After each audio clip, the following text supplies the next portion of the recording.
So I'm going. I'm introducing myself. Are we introducing ourselves? Are we introducing the podcast name? Oh, yeah. Are we? I don't know. I don't know how to do the intro. I just know how to talk. This week's episode is inspired by a documentary that I watched on Apple TV. Yeah. The documentary was called The Disruptors. Now, I'm sure you're probably thinking, what is that about? What relevance does that have to our podcast? But it was really focused around ADHD and how it presents in young children and the impact on like families, schooling, really actually in line with our first episode, which was interesting. I watched it and was like, we were really on the mark with that. I had to laugh, and really consistent with other people's experience as well. So in watching this, I found it really interesting because there were multiple people that featured in this particular documentary, including people like Paris Hilton. I know that Richard Branson was also featured.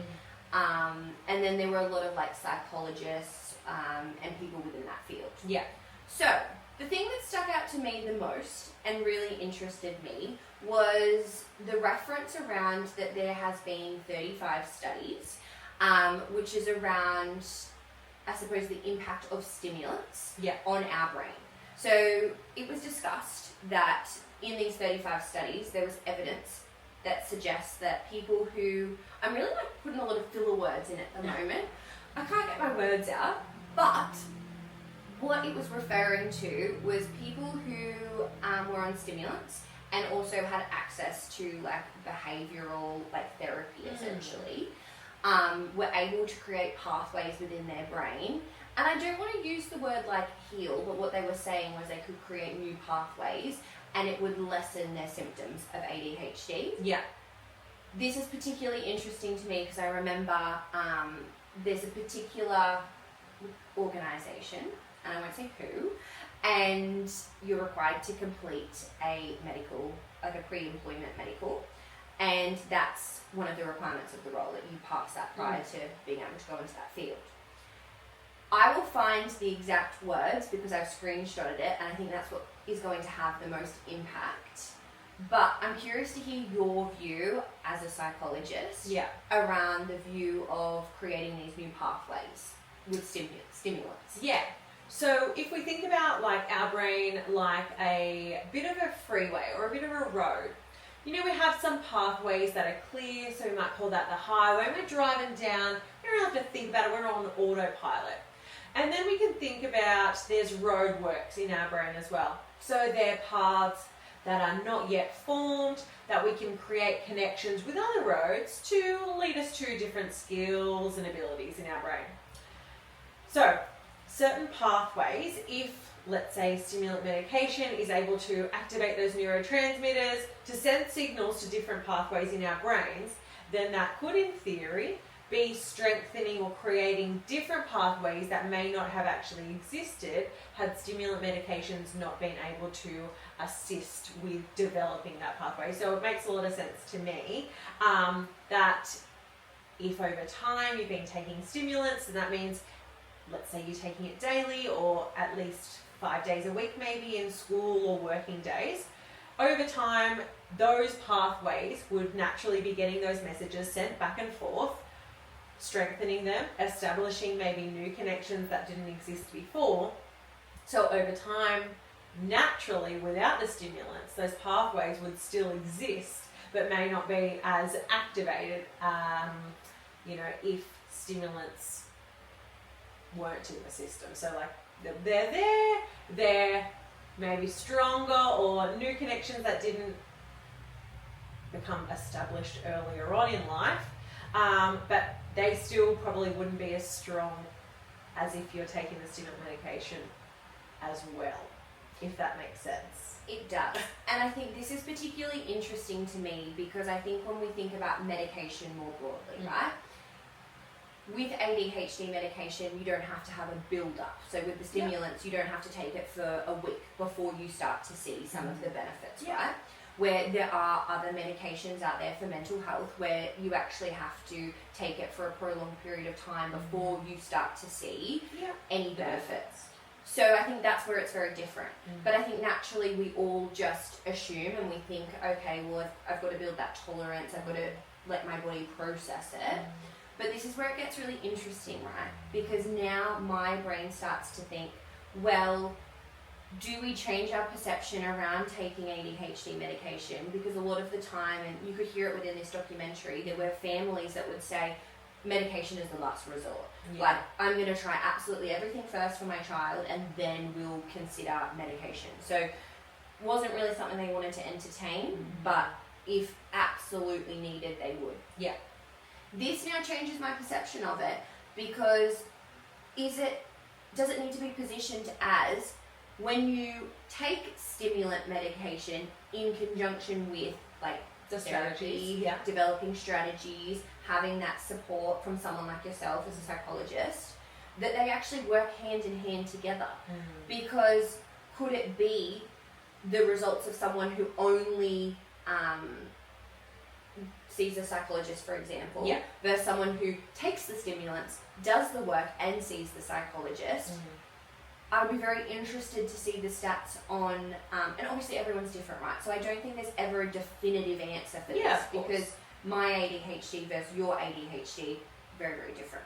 Like, it's with any mental health, right? But it really challenges now, because I know when I first was considering this, I was like, oh, like, do I need to? Do I want to? I don't want to become dependent. But now I've changed my thinking. I don't think it's a dependency thing. I actually think I'm being able, like, I'm given these tools Yeah. and resources that now I can develop strategies.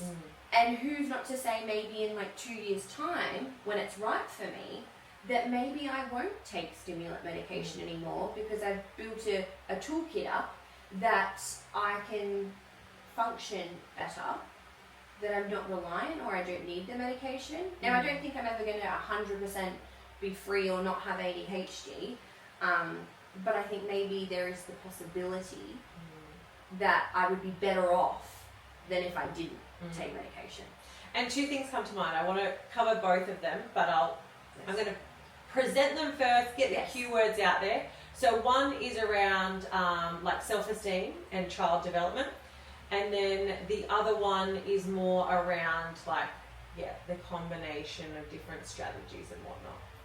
The last thing that you were saying is, recap that little last bit for me, because it sparked a different thought. If I would be better off than if I didn't. So I see it more now rather than like an essential, but almost like an investment now. So I'm doing this, and in the future I may not actually require this and be better off. Okay, I'm going to go into that one first, because I think that's the thought that I'm going to lose the quickest. Okay. So, if we think about our capacity and our environments as very changeable throughout our life.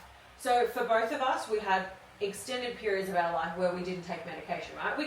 We can live without it. Yes. We can do the things that we want to do, maybe not to the level that we would like, but we can do that without medication. You know, I was diagnosed in my 30s, you were diagnosed in your 20s. So for 30-something years, I survived without ADHD medication. So it's possible, that's fine. However, my coping strategies that had been successful for most of my life, which was like a buttload of exercise, which I've talked about many, many, many times, and being able to like write things down like in multiple places to try to like have key things, have a predictable routine, so then it's like takes that load off my executive functioning. So that worked for a really long time.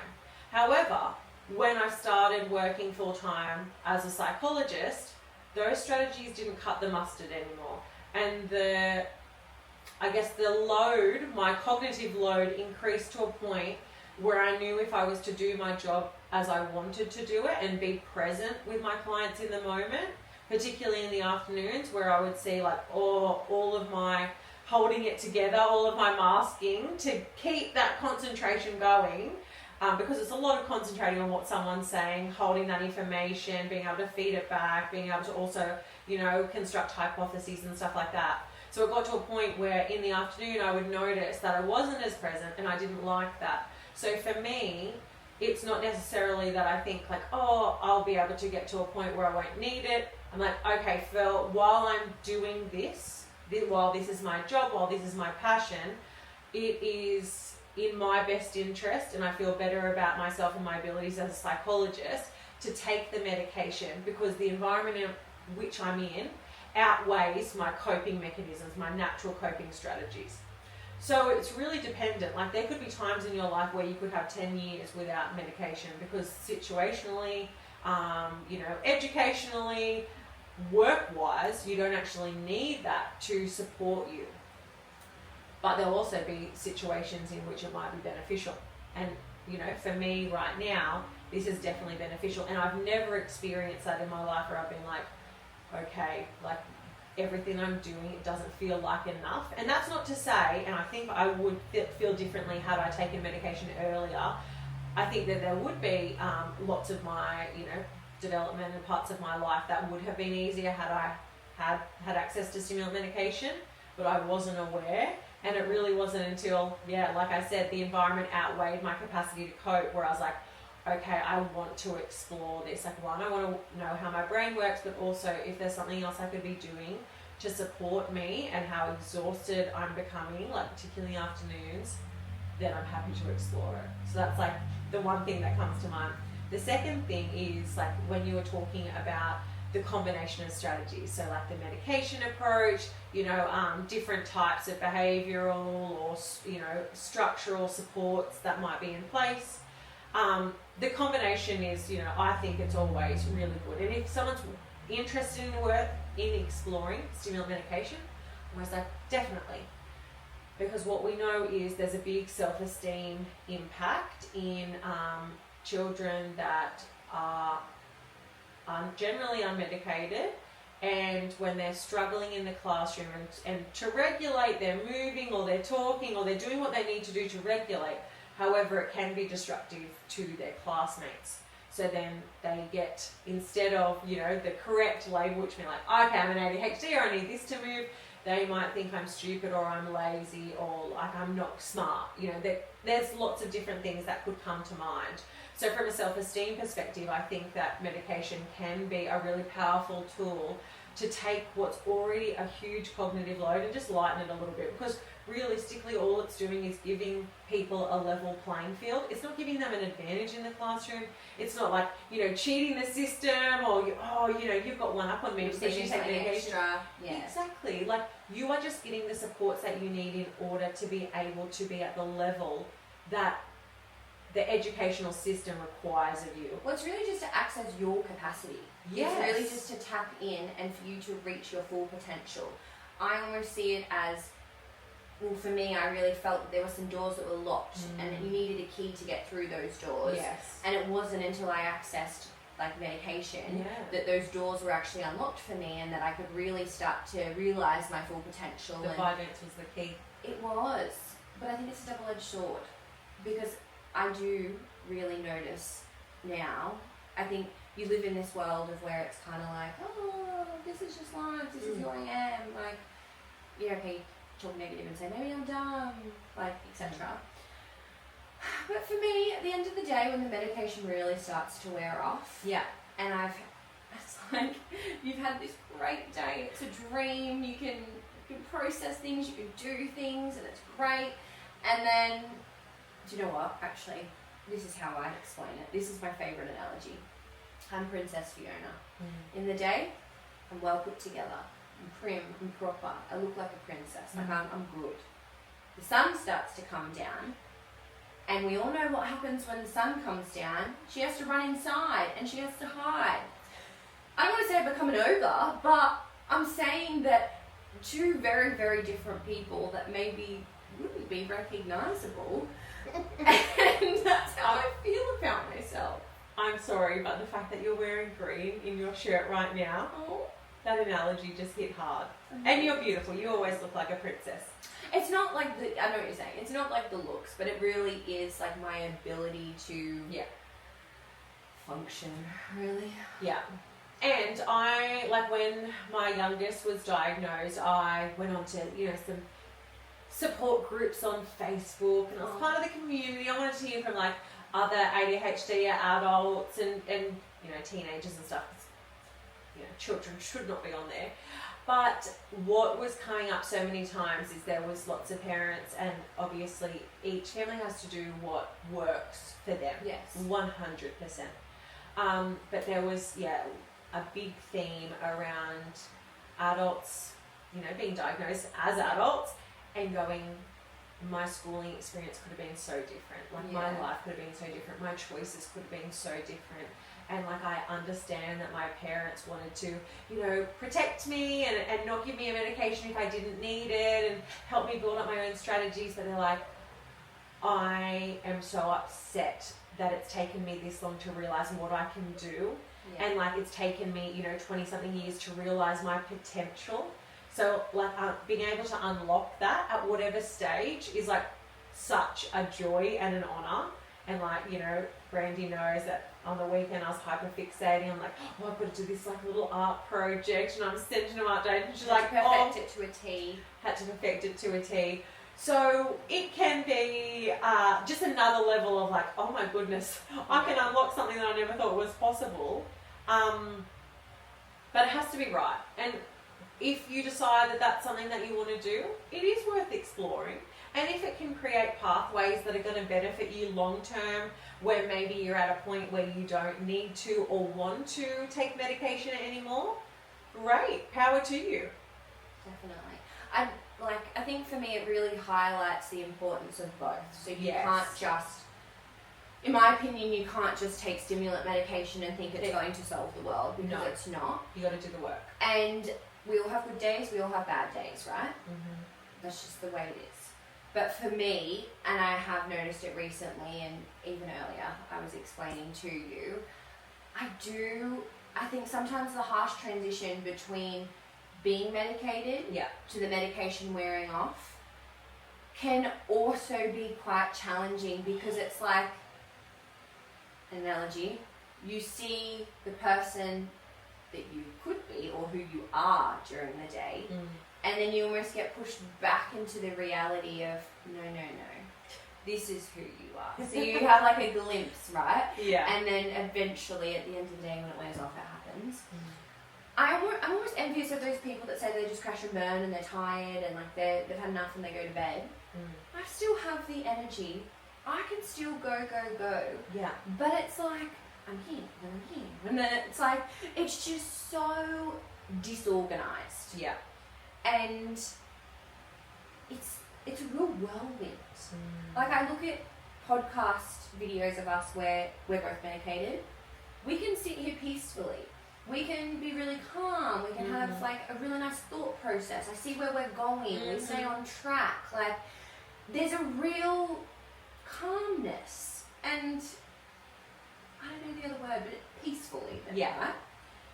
Then you look at, I'll be completely transparent with you. There have been episodes that we unfortunately actually have not been able to publish. No. And that is purely because it was later in the evening or it was a day where we decided not to take medication. The content would not actually be worth you listening to, and I can guarantee you would probably turn it on, listen to it for a few minutes, and then you would turn it off. And that's the harsh reality. And we thought it was great. Like at the time we were like, this is it. Like we're getting so good at this. We listened to it and we're like, what the hell is happening?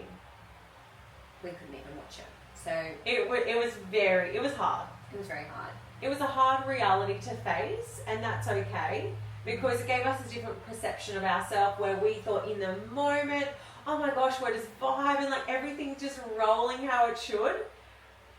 In reality, it was like watching a train crash and just not being able to do anything about it. We couldn't stop it. We couldn't save it from, going off the tracks.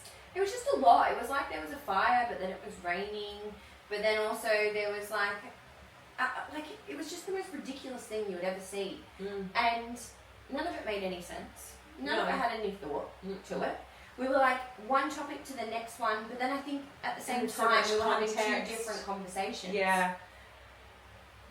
So anyway, the point of where we're going with this is for me that whilst it's nice to be diagnosed, and whilst it's nice to be medicated, and yes, I get that really great glimpse and I can be the good side of Princess Fiona. Yeah. I don't want to say the good side, but I'd say the more put together, the more concentrated, more proper, I guess you could say, socially acceptable. Composed. Let's go there. Yeah. Side. There's also a bit of I don't want to say a trauma, but a challenge that you face every day that when you have to go back to your true self. So well, to give us a bit of context, because we love a good context. yeah. So yesterday, I said to Brandy, I've made us dinner. I'm going to bring it over. So excited, so planned. Like, had everything in the fridge with my name on there, so no one grabbed it and took it off to work or whatever. So I messaged her and I was like, well, I did make us dinner. However, I've left it in the fridge at home. We don't have access to that now. Brandy's like, did you take your medication? I was like, I didn't take my medication in time. And you've got my present too. Yes, and her present. So 2 things that I forgot. I'm like, well, I didn't take my medication in time for me to realise that I'd missed things. So then by the time I got to work and that 60 to 90 minutes after the Vyvanse has been dropped and then you're feeling the effects and I'm like, oh, so that's what I was meant to do. And I thought I was ready. I thought I was composed. But I had no ability to even access that part at that time. And it wasn't until some of the fog was lifted, so to speak, that I was able to access some of that higher order Really good thinking. analogy. Yeah. And just go, oh, shivers. Yeah, there was this other thing that I was meant to do and completely neglected it.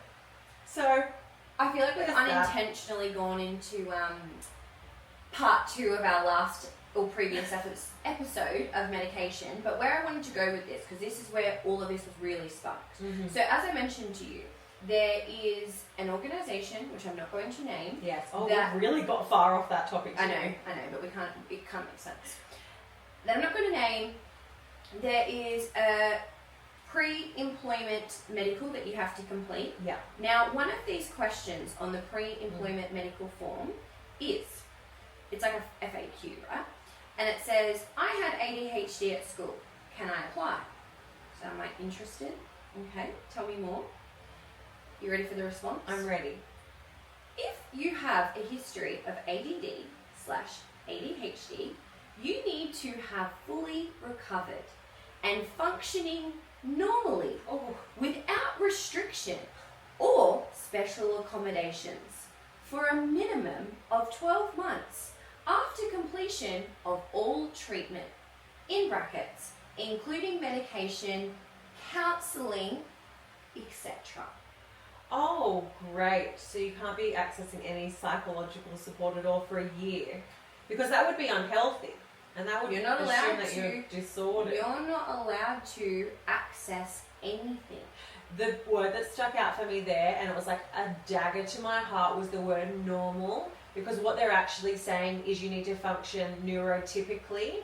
Because if that's the standard of what normal is, that you cannot be an ADHD and be normal, so problematic. I think the whole thing for me really doesn't sit well, and this has been burning on my brain for quite a long time. So I think it kind of made sense when obviously I heard about that study, and it was like saying that there's 35 studies out there, there's essentially evidence to suggest that that can happen. But even so, what makes it more interesting is that there's 35 studies out there, right? 35. 35. Many, many, many. Yeah, but there's 35. And out of all of those studies that they're referring to, and this is like their evidence, right, to suggest that taking stimulants can really improve, yes. But at no point have they ever said that you can recover. You're not cured. No. And at no point have they ever said anything along the lines of, you will no longer have ADHD. What they're saying is you can improve some of your symptoms and your experience, but you can't meet what this is saying. So this is why I find it so interesting, because and this is a medical, like this is somewhere you go to get a pre-employment medical check. This isn't a rogue, like little shop on the corner that's asking this. And this is what really sticks with me, because once again, when you come back to the definition of ADHD, right? That doesn't sit well with me either, because we're talking about it being like a deficit in attention, right? And then it's a hyperactive disorder. Now, when you hear that, all I hear is that you have a deficit and you have a disorder. Because they're the two quite confronting words. I know there are practitioners out there, and I know there are a lot of people out there, but I'd love to see the name changed to be more of a strengths-based approach. And we don't have a deficit, and we don't have a disorder. And I think for me, even if it's just socially we change that, okay, we call it ADHD, that's how it's recognised, that's what the study is. But we also know the study's outdated. It was all like previously about young boys, and there was no research on women until recently. And they all thought it was like dedicated to children, and that's it. Like, you know, it was at school, adults didn't have it. Like, that's where it stemmed from. And the thing is that the deficit with attention that they're talking about is related to schoolwork and focusing on tasks that they deemed important. So the foundational research that contributes to this is really saying, if you don't attend to your boring schoolwork that you don't enjoy, that you're not passionate about, if you have, you know, any type of variation in just attending like you should, then that's disordered. So it's, of course it's boring tasks. So ADHDers, they can attend to a whole bunch of stuff. Maybe the boring thing isn't what they want to attend to, but they can attend to the amazing beat they, you know, hear in the distance. They can attend to, like, a bug they see walking past. They can attend to the party they're going to attend later. They can attend to the conversation happening behind them. So it is not a deficit in attention. There is so much attention, but the whole deficit focus is around what you're attending to. So as long as you know, are attending to the right thing, then you're not disordered. But if you're not attending to it, then you're disordered. Like, that's the premise. And it makes no sense. And that's why, like, you know, there's neurodiversity affirming practitioners out there, myself included. It's like, wow, like, we can understand more about how our brains work. You know, although the DSM gives us a disorder on the end of the name, we just talk about it like being a neurotype, like a different brain style. There's different strategies that can really help or hinder the way your brain works. And like getting to know your brain more helps you to function in a variety of situations and feel more competent across the board. Because you're like, yeah, cool, that's tricky for me. Like, sweet. Everyone has challenges. Exactly. And for someone, so I'm thinking back to that medical. So if someone had diabetes, are they going to be like, oh, well, you have to have recovered from your diabetes for a year and not take any medication and not get any support from your medical practitioners for a year for us to actually like clear you for duty? There's actually, this is my favourite part, right? There is a section on that. So you'll be happy to know. It is included within the FAQ. Okay. So this is where it gets very, very interesting for me, because it contradicts everything that's said about if you had ADD/ADHD in school. And this is an interesting part, right? It's not if you currently have it. No. It's I had, and it's talking about it in past tense. Yes. I had ADD or ADHD in school. Yes. Okay, but now I'm questioning, well, what if you still have it? And this is the interesting part, because they refer to it as that you can't, like for 12 months, have had any access to any type of support, whether that be a stimulant or even counselling. Yes. But how is that healthy for our like mental health? Well, it's not. Restricting anyone from that. And it makes no sense. And also, like, the fact that they're like, you know, I had it. Yes, technically, in certain times in your life, like, I'm very much under the opinion, okay, if you're an ADHD, you're an ADHDer. You may be subclinical at certain times, which means that you would fall under, you know, the 6 criteria that you would need in any one of the 2, ADD, or the ADHD side of things, to actually meet the criteria. So yeah, you could be subclinical, but you don't like stop having your brain wired a certain way. Like, it's impossible. So yes. Not according to this medical. No. But just, yeah, the concept that like, oh, I previously had it, and I know that there's lots of people that are like, oh, I used to have it. It's like, well, you know, you're still an ADHD, but maybe you don't meet the cut-offs anymore, or maybe you just decided after school that you didn't need the medication, or you know. Or maybe when you had the medication and you also had the support as a child, right, that you were able to build these new pathways, and it doesn't seem, and I think in conjunction as well with your environment, Yes. you're no longer in that space of where this is what you have to do, you're learning this is the class that you're in. You go off, you pick your own job, you go pick where you live, like you have a lot more choice and control in your life. You choose your environment, and that also dictates your ability to conform with society or to be able to function, right? Yeah. So there's a lot of other factors that are in here that I don't think people necessarily take into account. I don't think so either. And if, like, I'm thinking of parents that come to see me and they may have been questioning, like, how their child's brain works for some time. They often have gone to either other psychologists or like a GP or a teacher or whatever, and they're like, I don't really see it. They're so compliant, like they're so well behaved, like that's the be all and end all. My, like Ollie's preschool teacher was like, oh, why do you think, you know, he has ADHD? He's not naughty. And I was, I nearly died. I said, oh no, Oliver's very compliant. He is very, very compliant, likes to do the right thing. But you know how, like, when you're doing story time over there, and I get a photo and every child's in it and Oliver's not. Could you tell me where he is? Oh, he's rolling on the floor, like, you know, 2 meters that way. Yeah, okay. So can you also tell me, like, why he's always on the wobble chair when you're doing absolutely any group work? Oh yeah, he can't sit still on the floor. So these are the things that I'm, like, noticing that make me think that he's an ADHD, and they're like, oh, so their perception was completely that if you're naughty, that's ADHD, not restless inside, have racing thoughts, like, you know, your attention dragged from one thing to the other. Like, there's so many more things that make it up that I think people get pigeonholed into like a scary kind of, you know, the wrong impression. But where I was going with that is parents come to me and they're like, so, you know, these are the things that I've been noticing. Like, how do I best support my child?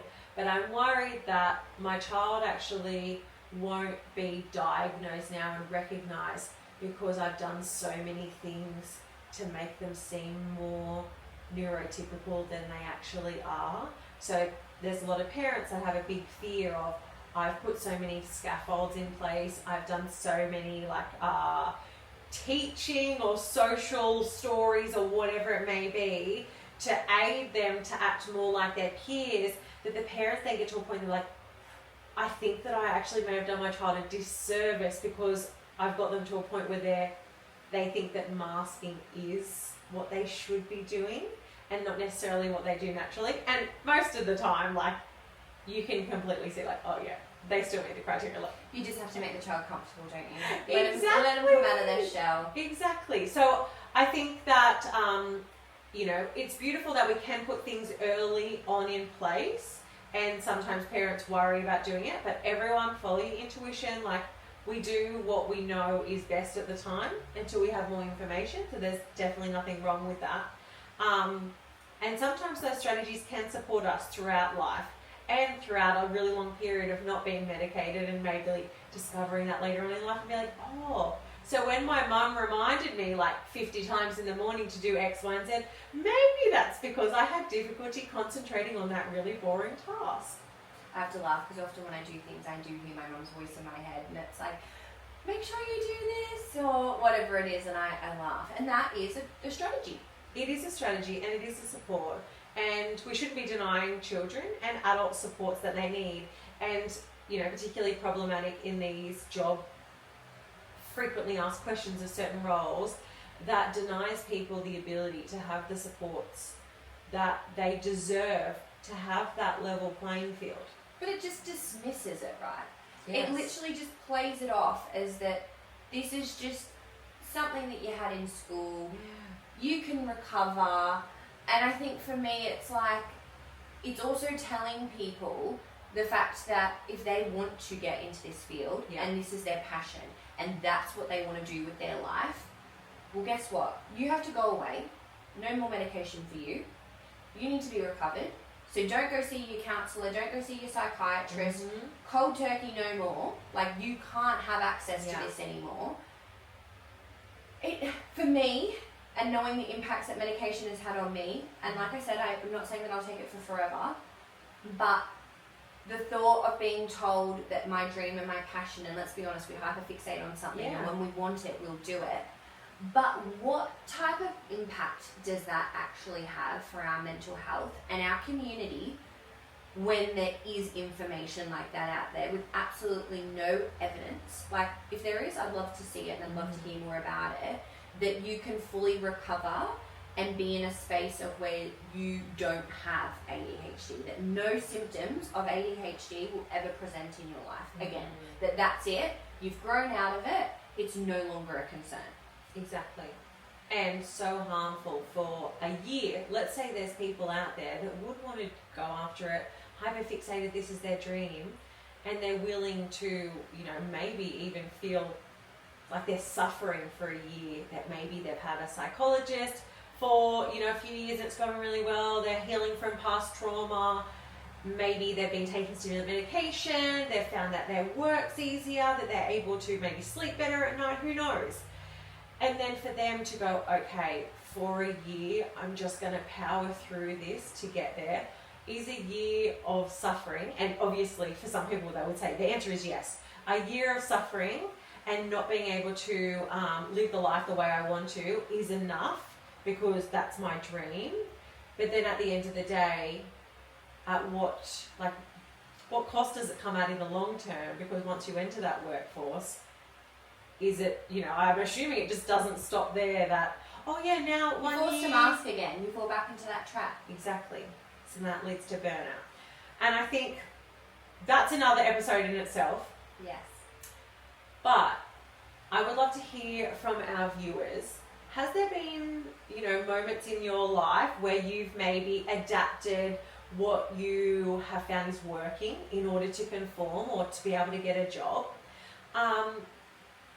And what kind of toll did it take on you? Obviously, don't feel like you have to put in the comments. You can DM us. And anonymously as well, so if you don't want to be named, you can just put that in there. Yeah, because a lot of neurodivergent people have spent a lot of time putting their needs aside, and it's okay for us to put our needs first and do what's right for us.